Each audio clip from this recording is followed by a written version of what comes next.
Hi, it's Jo at Wooliecottage, and today it's that time of the month again, and it's Batty clubs. So that's what I'm blending today. So I've already done 8 of them. I've just got the last 2 bat for one set to be done. So the theme for this month is an inspiration from this image, and I send out the images roughly about the 24th, 25th on the emails.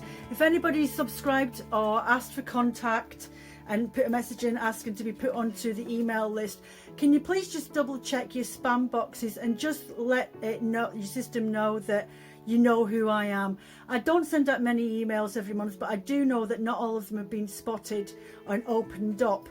That's fine, not a problem, but I don't want people to miss out on content that I could be filming about in the future, giveaways and discount codes that I do every month, which always comes with this update for the next month's Batty Club theme, which is roughly the 24th, 25th.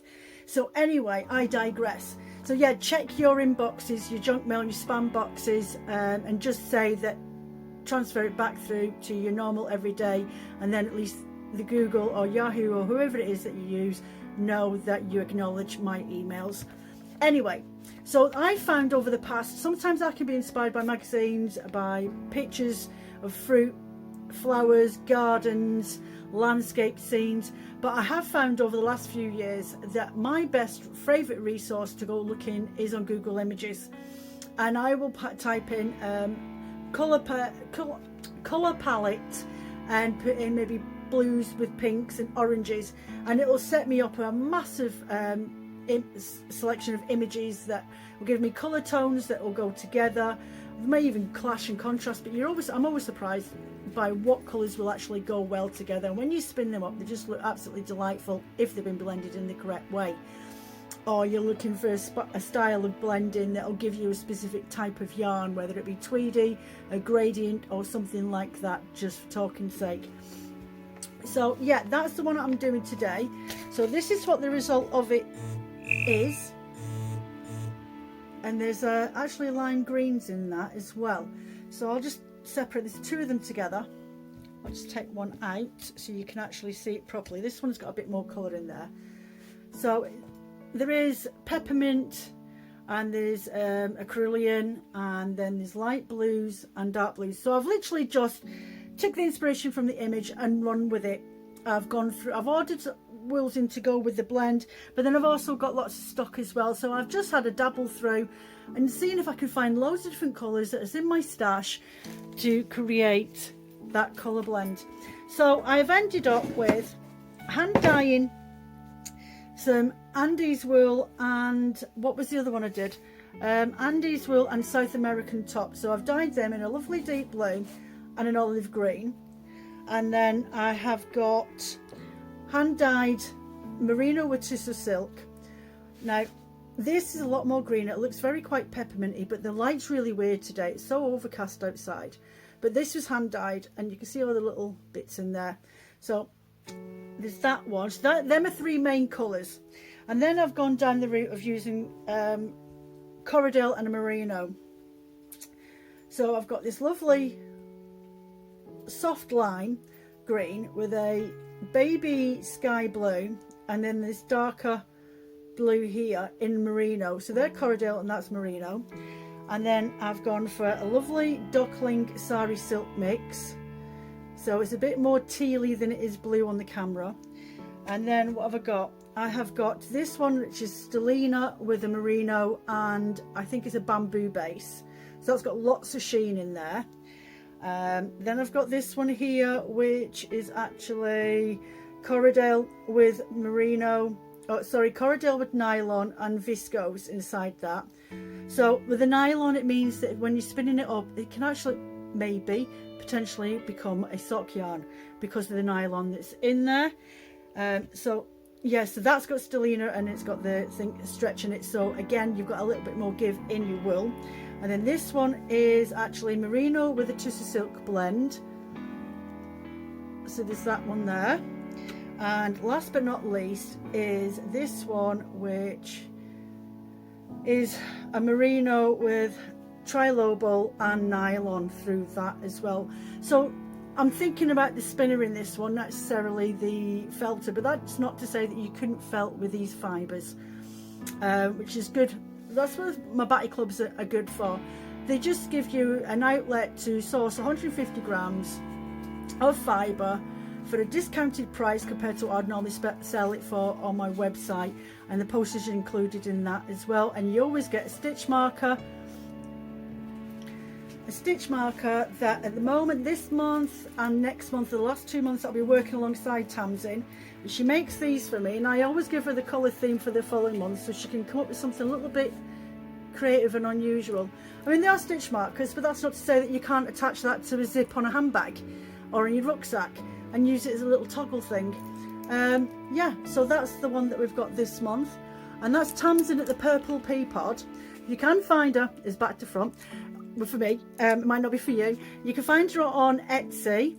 It's all one word, the Purple Pea Pod, and you can find her on Instagram as well. And she quite happily do little custom orders if you're looking for something a little bit unusual, or you want something more personal to your own tastes. So I've been working alongside her in collaboration for my Batty clubs since last August. And I will give you a bit more information about who I'll be changing to in August when I do my new themes for the next year. Anyway, so without further ado, I shall start dividing these bats up, or these fibres up, and then start carding. So I hope you all, I've got a bit of fluff up my nose. So I hope you enjoy this video. I really enjoy making my bats and being colourful and providing people with an outlet for being creative. And as we all know, it helps with our mental health as well. It's a way of releasing that pent-up energy inside of us in being creative. So yeah, thumbs up at the very end, please. I really appreciate it, just even if you've just sat and watched it. Any comments, leave them below. More than happy, and I will leave a link in the descriptions for the Purple Pea Pod's website as well, and her contact details for you to maybe get in touch with her. Thank you very much. Take care. Have a lovely day. Bye.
So there you go, that is June's Batty Club, which are all ready to get posted out on Friday, and then I will be dispatching out the new emails with the discount code for next month, and it will be 20% off all stock in the shop. It's valid for the month, i.e. to the 24th of July. It can be used once per customer, and the discount code, you just apply it at checkout and it will take off 20% off your entire trolley. But yeah, so look out for that in your inboxes. That shall arrive either Friday or Saturday, and for you to use at your convenience over a 4-week period. So I hope you enjoyed this video. I have a new video that's coming out. It's something that I've been planning for a while now. And I will be filming some of that today, and it will be, I'm thinking of doing either a 2 or 3 part study, and that will be this month on Usant sheep fleece. I'll be recording some of that this afternoon and releasing that video hopefully tomorrow, if not Friday at the latest. And the first part of it will be a producer bio and a bit of information about the fleece itself, and talking about the fleeces that I've got and how I'm going to prepare it and how I'm going to wash it. So I'll do a little bit of filming of that. The next part of it, once it's been washed, I'm going to dye it. You can see my process of that, and then card it up into nice bats, and I will be selling them as sample packs on my website, but I'll let you have a bit more information of that once they're up and ready. And then I'm thinking the third video I will definitely do some spinning of it, just to see what it's like as a spun wool, and see if there are possibilities for doing other things as well with it. So please subscribe to my channel. I really appreciate it, and it really does boost my confidence a little bit knowing that I've got the support out there from fibre crafters. And do share my channel with your friends. Drop any comments down below for any content you'd like me to cover in the future. So you have a lovely week, take care of yourselves, and I'll see you soon Saturday Instagram live about lunchtime. Bye.